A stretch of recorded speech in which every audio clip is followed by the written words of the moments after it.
गच्छामि। ये केवल ये बाबा साहब डॉक्टर अम्बेडकर ने जो कहा एजुकेट एजुकेट एंड यूनाइट, ये बुद्धं शब्द का मतलब ये है बुद्धं शरणं गच्छामि का के शिक्षित बनो। ये बुद्धं शब्द का अर्थ है, संगम का मतलब है कि यूनाइट ऑर्गेनाइज हो और संघर्ष करो। जो आप कहते हैं कि धम्मन जो वर्ड है ये उसी का आम भाषा में 2500 साल पुराना ये है। मैं आपको कहना चाहता हूँ कि जिस प्रकार कर्म लोहे को केवल कर्म लोहे के साथ ही जोड़ा जा सकता है, उसी प्रकार ऊर्जावान विचारों के द्वारा लोगों को जोड़ा जा सकता है। जिस प्रकार हिमालय से गिरने वाली धारा को दुनिया की कोई भी ताकत कदापि शब्द में मिलने से नहीं रोक सकती, उसी प्रकार बाबा साहब डॉक्टर अम्बेडकर की विचारधारा को या भगवान बुद्ध की विचारधारा को दुनिया की कोई भी ताकत भारत में फैलने से नहीं रोक सकती है। मेरे भाइयों, आप जानते हैं कि जिस प्रकार सांप के काटने की दवा केवल सांप के जहर से ही बनाई जा सकती है, उसी प्रकार वे लोग जिन पर सदियों से जुल्म शितम अन्याय अत्याचार किया जा रहा है, ऐसे लोगों को बुद्ध का धर्म एक और जी के रूप में सुझाया जा सकता है। दूसरी बात मैं जो अपने लोगों से कहना चाहता हूँ, क्योंकि मेरे इंजीनियर विवेक कुमार के हमारे साथ आरसी विवेक जी है, वो देख रहे हैं कि हम 30-40 साल से रात दिन मेहनत कर रहे हैं। ओलंपिक के गेम में अगर कोई व्यक्ति 1-2 बार दंड बैठ गया दौड़ लगाए तो कदापि गोल्ड मेडल को प्राप्त नहीं कर सकता। तो आप केवल 14 अप्रैल को बुद्ध पूर्णिमा के दिन के चक्कर में ना रहे। अगर 365 दिन है तो 360 दिन या 350 दिन या 300 दिन रात दिन मेहनत और प्रचार होना चाहिए।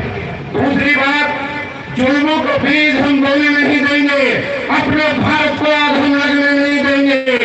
ए वतन तेरी खुशियों की कसम, तेरे दामन पे दाग हम लगने नहीं देंगे।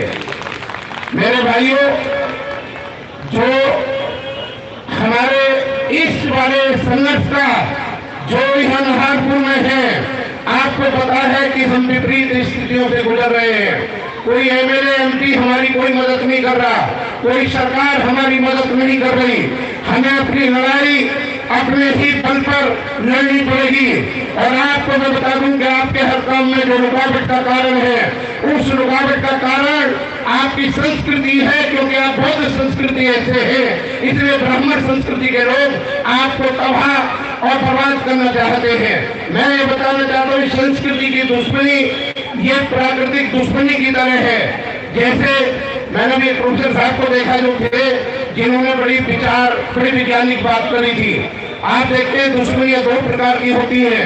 एक आर्टिफिशियल दुश्मनी होती है जिसे कृत्रिम दुश्मनी कहते हैं, एक प्राकृतिक दुश्मनी होती है जिसे नेचुरल एनिमिटी कहते हैं। अगर मांस के टुकड़े को हवा में फेंका जाए तो हवा में रहने वाले कीट पतंग उसे खा जाते हैं, जमीन पर फेंका जाए तो जमीन पर रहने वाले लोग उसे खा जाते हैं, अगर पानी में फेंका जाए तो पानी में रहने वाले जीव जंतु उसको खा जाते हैं। उसी प्रकार देश का दलित और सुरकाश जहां भी जाता है उसका शोषण होता है, और वो शोषण हमें उसी प्रकार देश में दिखाई नहीं दे रहा जैसे पानी में रहने वाली मछली पानी पीती दिखाई नहीं देती। दलितों के इस जुनून को, इस अत्याचार को केवल जुनून के द्वारा रोका जा सकता है। दलितों को होने वाले अत्याचार और शोषण को इस तबाही के तूफान को जुनून के द्वारा रोका जा सकता है। और जुनून वो लोग पैदा करेंगे जो स्वयं जुनूनी होंगे। इसलिए प्रचार करिए, क्योंकि बुद्ध की धर्म का प्रचार करना मानवता का प्रचार करना है। बुद्ध की धर्म की संस्कृति का प्रचार करना इस देश के अंदर बराबरी का और इक्वलिटी लिबर्टी का प्रचार करना है। देखिए, बुद्ध के जापान के एक मंदिर पर लिखा है बुद्ध का वचन, अगर मैं अपनी उंगली से तुम्हें चंद्रमा को दिखाता हूँ तो तुम चंद्रमा को देखो, मेरी उंगली को मत देखो। मैं मार जाता हूँ, मैं भोगता नहीं हूँ।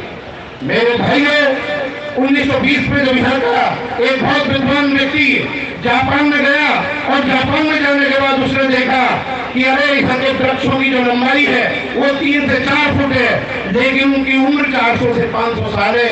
तो उसने वहाँ के माली से, गार्डनर से पूछा कि भाई क्या कारण है, 400 साल पुराना वृक्ष है लेकिन इसकी ऊंचाई केवल 3 से 4 फुट है।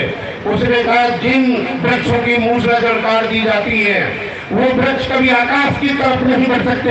आपकी मूसला जड़ों को काट दिया गया है। आपको शिक्षा से, भूमि से